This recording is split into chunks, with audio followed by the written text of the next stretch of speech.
Welcome back. It's been the fastest growing sector of the real estate industry basically for the last 40 years, bringing in nearly $30 billion every year. We are talking about the storage industry. There are now more storage units in the United States than McDonald's and Starbucks combined. Yeah. So what are we holding on to, and why are we willing to store it and pay for it? Good for Utah's Kimberly Nelson has more in her special report, Stuffed. America is stuffed with stuff.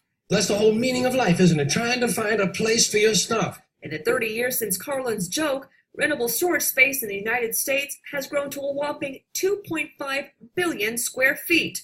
That's 7.3 square feet for every man, woman, and child in the nation. It makes more money than Hollywood, and it kind of flies underneath the radar. Extra Space Storage is one of the largest self-storage companies in the U.S., with 1,400 properties across the country and more than 1 million customers. It's difficult to say who our average customer is because we have customers that range from ages 18 to over 90, incomes of zero to millions of dollars a year. One thing they do have in common, they need space for their stuff. People want to retain their things, and the reason they want to retain the items that they store in storage is they're usually going through a life transition of some sort. There may be a birth of a baby, a new job in a new city, construction at their homes. People want to retain their things to get to that next stage in life. We joke that it's my hoarder's paradise. A paradise CJ rents while he plans for his future paradise. I have a small apartment, and so it's my staging area. So the idea is that I have a clean apartment, and then I put all my extra stuff here. And the idea is that I'll go through it, throw it away, and move on.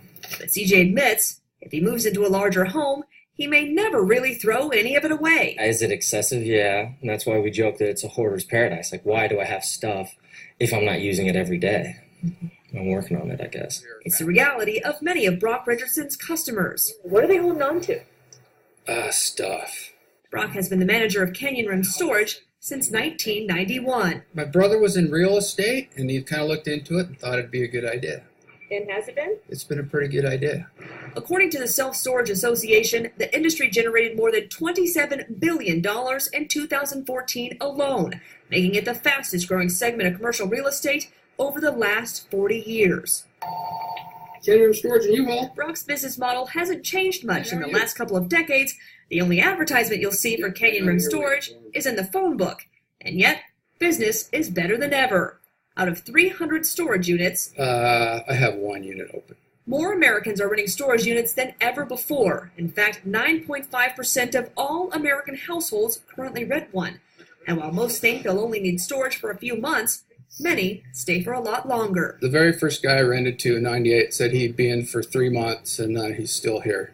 The same is true just down the street at Extra Space Storage. Most customers think they're only going to need storage for an average of 3 months, but it kind of gains momentum, and they end up staying for much longer than they think.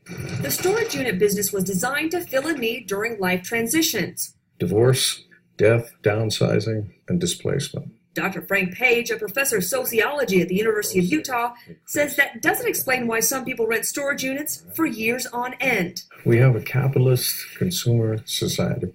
We're inundated with advertising all day long. And the advertisements say, you need this. Without this, you're inadequate. With this, you'll be more and you'll be better. We buy those things. We become attached to them. Americans are motivated by the desire to have prestige and status, says Page. Owning stuff gives people a sense of security, which explains why in good times and in bad, people rent storage units so they can hold on to their stuff. In a way, they're a privilege of the rich, but they represent desperation on those people who are downwardly mobile.